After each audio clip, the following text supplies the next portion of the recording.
Long time walang vlog. So ito yung update sa L2 ko guys. Almost 2 years siyang, or 1 year na hindi umandar dahil nawala yung kuryente. Nagdadrive lang ako noon, tas biglang may pumutok. May narinig akong pumutok dito sa magneto na side. Tas chinek ko, wala nang kuryente. So ang nangyari, natambak siya.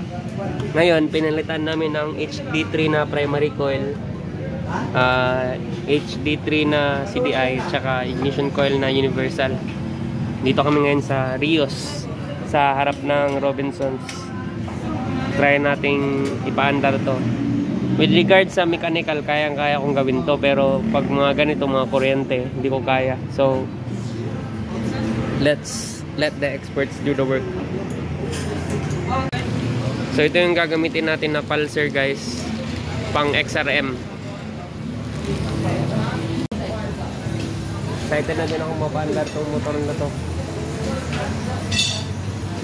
Kasi napaka gastos pag sasakyan lagi yung ginagamit. Mas tipid ko motor. Bala kong dalhin sa Cagayan de Oro to. Tsaka guys, nag-order na din ako ng mga parts para sa L2 ko. Andun na sa bahay yung front fender. Tapos nag-order na din ako ng rear fender. Kasi kahit maganda tingnan yung walang ganyan, pag ganyan lang yung fender, mas maganda pa rin pag stock. Kasi pag yan, mababasa pa rin yung likod mo.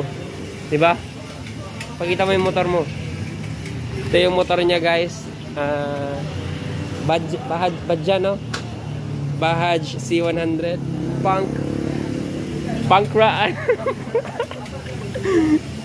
Ito guys, oh, naka machine gun. So ito guys, pakita ba? Uy!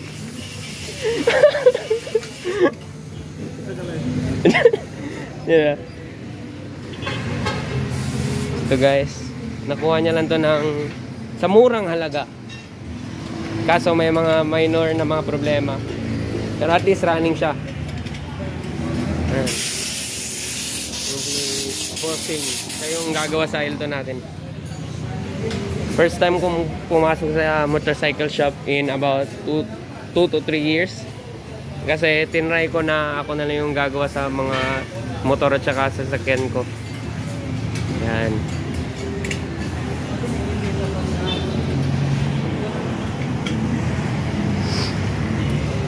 Sana umandar na to.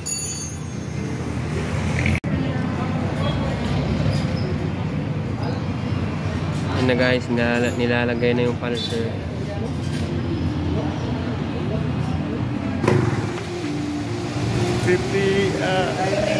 Andar na guys. Video sila kuya. Yan, ano mo ya? Live ito sa ABS ano ya? Live po tayo ngayon dito sa ABS-CBN kasi video si kuya. 1 kick ko? Isa na lang kick ko? Baboy king mo. Piti.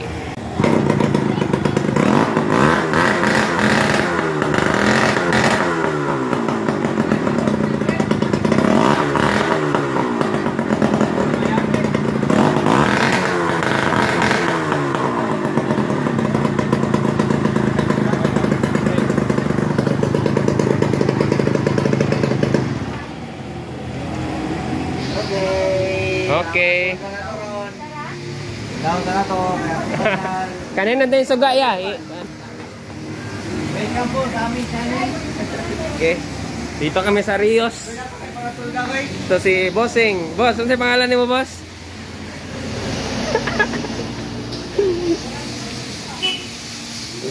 Ya, ano sa pangalan mo ya? Yan. Ayun guys, umaandar na siya. Ang ginagawa ni Bossing ngayon is minawiring niya yung ilaw para may ilaw na tayo. Tsaka after nito is papahinang natin tong gas tank kasi may leak.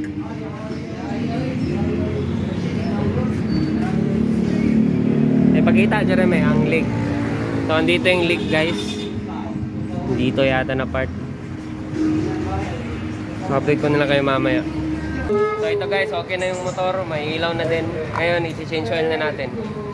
So pinapadrin na lang natin. Yan. Ito yung gagamitin natin na oil. Dumi ng oil.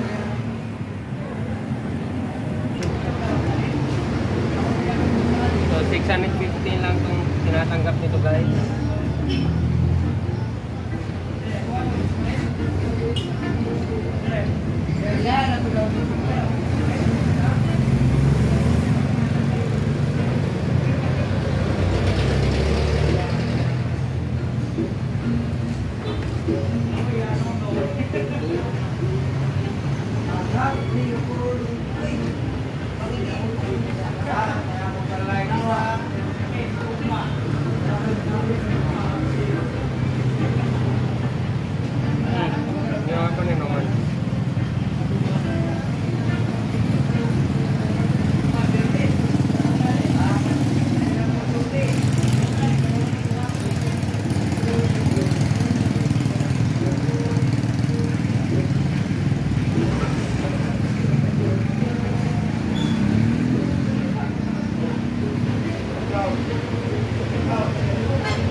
So ayan guys, running na siya.